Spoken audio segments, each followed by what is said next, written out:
Morning Spirit.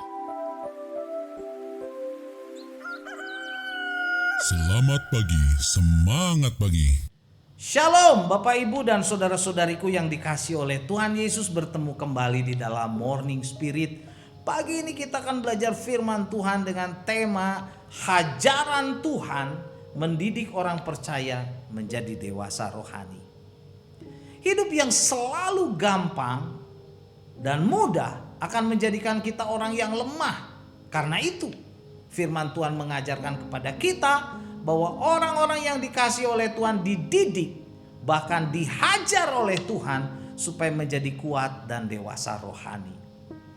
Mazmur 94 ayat 12 dan 13 firman Tuhan berkata, berbahagialah orang yang kau hajar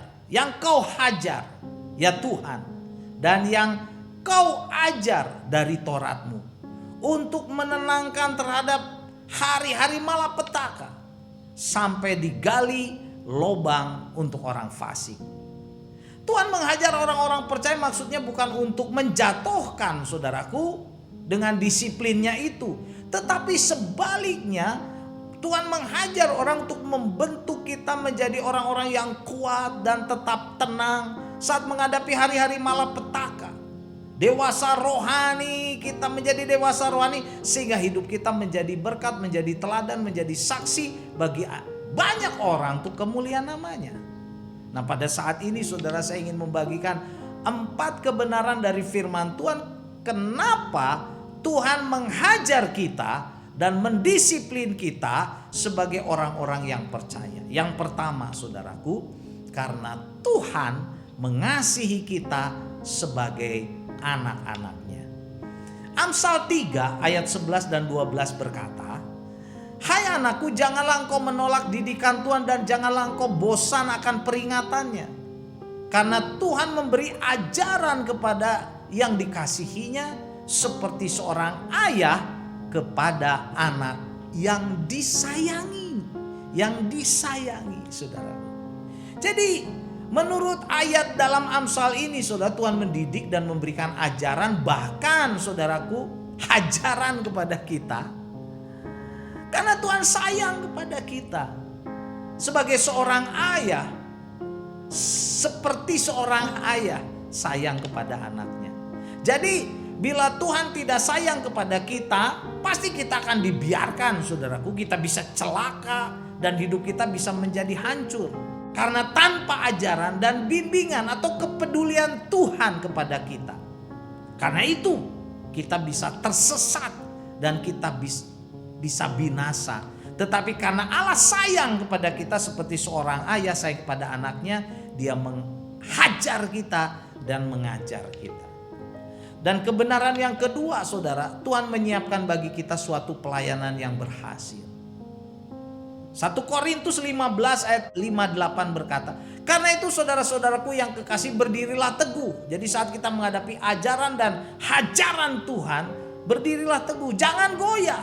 Giatlah selalu dalam pekerjaan Tuhan, sebab kamu tahu bahwa dalam persekutuan dengan Tuhan, jerih payahmu, ya, jerih payah. Seringkali kalau kita diajar nih, ada jerih payah. Jerih payahmu tidak sia-sia. Puji Tuhan.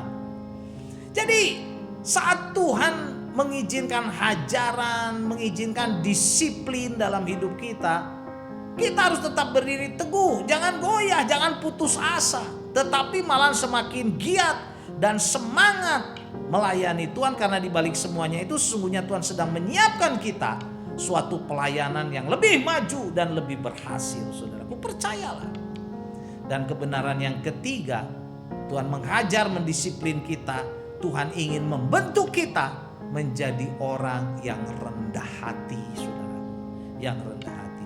2 Korintus 12 ayat 7 sampai 8 berkata, dan supaya aku jangan meninggikan diri karena penyataan-penyataan yang luar biasa itu, maka aku diberi suatu duri dalam dagingku, yaitu suatu utusan iblis untuk menggocok aku supaya aku jangan meninggikan diri, kata Rasul Paulus. Tentang hal itu aku sudah 3 kali berseru kepada Tuhan supaya utusan iblis itu mundur daripadaku. Tetapi jawab Tuhan kepadaku, cukuplah kasih karuniaku bagimu, sebab Justru dalam kelemahanlah kuasaku menjadi sempurna. Jadi inilah yang ketiga, saudara. Tuhan menghajar, bahkan menggocoh Rasul Paulus dan mungkin juga kita, memberikan duri dalam daging. Supaya apa tujuannya? Supaya kita rendah hati.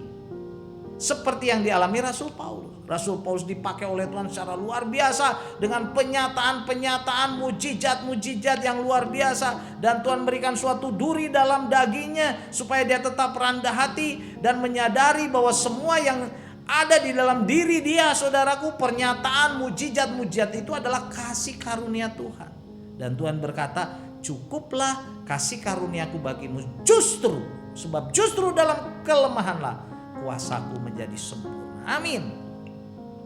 Dan yang keempat, saudaraku, Tuhan mengajar mendisiplin kita karena Tuhan sedang ingin mempererat hubungan kita, mempererat hubungannya, saudaraku, dengan anak-anaknya.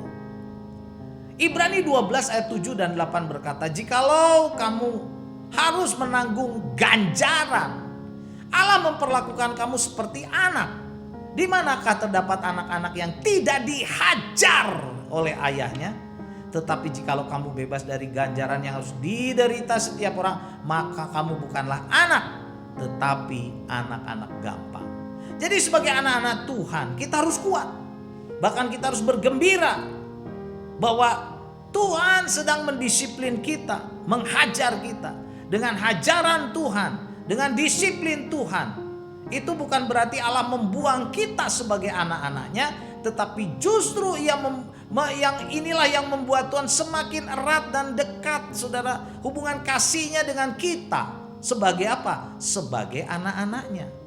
Dan Ibrani 12 ayat 5 dan 6 berkata, dan sudah lupakah kamu akan nasihat yang berbicara kepadamu seperti kepada anak-anak? Hei anakku, janganlah anggap enteng didikan Tuhan dan janganlah putus asa apabila engkau diperingatkannya. Karena Tuhan menghajar orang yang dikasihinya, dan ia menyesah orang yang diakuinya sebagai anak. Supaya apa, saudaraku? Supaya semakin dekat. Anak itu jangan menjauh atau tersesat, tetapi supaya anak itu mendekat kepada ayahnya. Haleluya. Itulah maksud Tuhan yang keempat, menghajar kita, saudara, mendisiplin kita.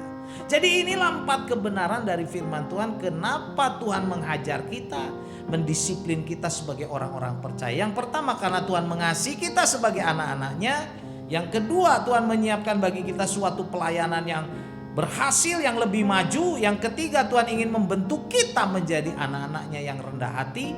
Dan yang keempat, Tuhan sedang mempererat hubungannya dengan anak-anaknya, yaitu kita, saudara. Amsal 3 ayat 11 dan 12 saya bacakan lagi. Hai anakku, janganlah engkau menolak didikan Tuhan, dan janganlah engkau bosan akan peringatannya. Karena Tuhan memberikan ajaran kepada yang dikasihinya, seperti seorang ayah kepada anak yang disayanginya. Tuhan sayang, saudaraku, kita semua. Amin. Mari kita berdoa. Terima kasih Tuhan, beri kekuatan kepada kami saat kami menghadapi hajaran dan disiplin Engkau, supaya kami mengerti dan kami kuat bahwa maksud-Mu itu karena Engkau mengasihi, menyayangi kami, supaya kami bertumbuh dalam Engkau. Dalam nama Tuhan Yesus kami berdoa. Amin. Amin. Bapak, Ibu, dan saudara-saudariku yang dikasih oleh Tuhan, kalau kita diberkati oleh Morning Spirit, jangan lupa klik like, subscribe, bunyikan loncengnya supaya bisa mengikuti Morning Spirit ini terus. Dan kalau kita diberkati, bagikan kepada banyak orang. Sampai bertemu dalam Morning Spirit selanjutnya. Morning Spirit. Selamat pagi, semangat pagi.